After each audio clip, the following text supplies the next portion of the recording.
ನಾನು ನನ್ನ ಅತ್ಯಂತ ಆತ್ಮೀಯರು, ಹಿರಿಯರು, ಹಿತೈಷಿಗಳಾದಂಥ ಗೋಪಾಲ್ ಪೂಜಾರಿ ಅವರನ್ನು ಹಾಗೂ ಎರಡೂ ಬ್ಲಾಕ್ ಕಾಂಗ್ರೆಸ್ಸಿನ ಅಧ್ಯಕ್ಷರುಗಳನ್ನು, ಬೈಂದೂರು ಕ್ಷೇತ್ರದ ಎಲ್ಲ ಕಾಂಗ್ರೆಸ್ ಪಕ್ಷದ ನಾಯಕರುಗಳನ್ನು, ಕಾರ್ಯಕರ್ತರುಗಳನ್ನು, ಕಾಂಗ್ರೆಸ್ ಪಕ್ಷದ ಕರ್ನಾಟಕ ಪ್ರದೇಶ ಕಾಂಗ್ರೆಸ್ ಪಕ್ಷದ ಪರವಾಗಿ ಅವರನ್ನು ಅಭಿನಂದನೆಗಳನ್ನು ಸಲ್ಲಿಸಲಿಕ್ಕೆ ನಾನು ಬಯಸ್ತಾ ಇದ್ದೀನಿ.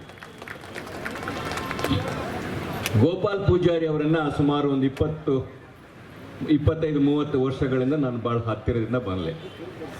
ಯಾವುದೇ ಕಾರ್ಯಕ್ರಮ ಅವರನ್ನು ಮಾಡಬೇಕು ಅಂತ ಹೇಳಿದಾಗ ಭಾಳ ಅಚ್ಚುಕಟ್ಟಲ್ಲಿ ಮಾಡ್ತಾರೆ, ಜನಗಳನ್ನು ಸೇರಿಸ್ತಾರೆ.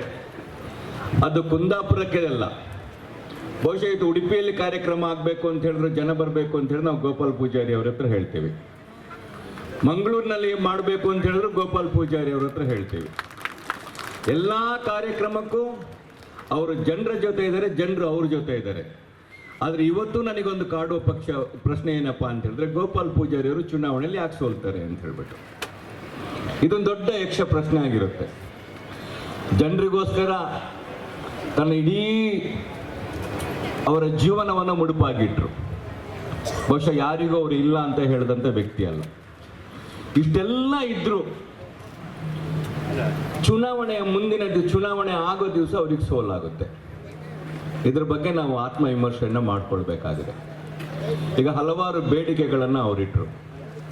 ನಾನು ಗೋಪಾಲ್ ಪೂಜಾರಿ ಅವ್ರ ಹತ್ರ ಭಾಳ ಸ್ಪಷ್ಟವಾಗಿ ಹೇಳ್ತೀನಿ, ಗೋಪಾಲಣ್ಣ, ತಮಗೆ ಯಾವಾಗ ನಮ್ಮ ಅವಶ್ಯಕತೆ ಇದೆ, ನಂದಾಗಲಿ, ನನ್ನ ಮಿತ್ರ ಐವನ್ ಡಿಸೋಸ್ ಆಗಲಿ, ನನ್ನ ಅತ್ಯಂತ ಪ್ರಿಯ ವ್ಯಕ್ತಿಯಾದಂಥ ಮಂತ್ರಿ ಆದಂಥ ಮಂಕಾಳ್ ವೈದ್ಯವರಾಗಲಿ, ನಾವು ನಿಮ್ಮ ಜೊತೆ ಇದ್ದೀವಿ. ನೀವೆಲ್ಲೇ ಕರೀರಿ, ನಾವು ನಿಮ್ಮ ಜೊತೆ ಬರ್ತೀವಿ. ಯಾಕೆ ಅಂತ ಹೇಳಿದ್ರೆ, ನೀವು ಜನರ ಜೊತೆ ಇದ್ದೀರಾ, ನಾವು ನಿಮ್ಮ ಜೊತೆ ಇದ್ದೀವಿ. ಅದರಲ್ಲಿ ಬೇರೆ ಯಾವುದೇ ಎರಡು ಮಾತಿಲ್ಲ.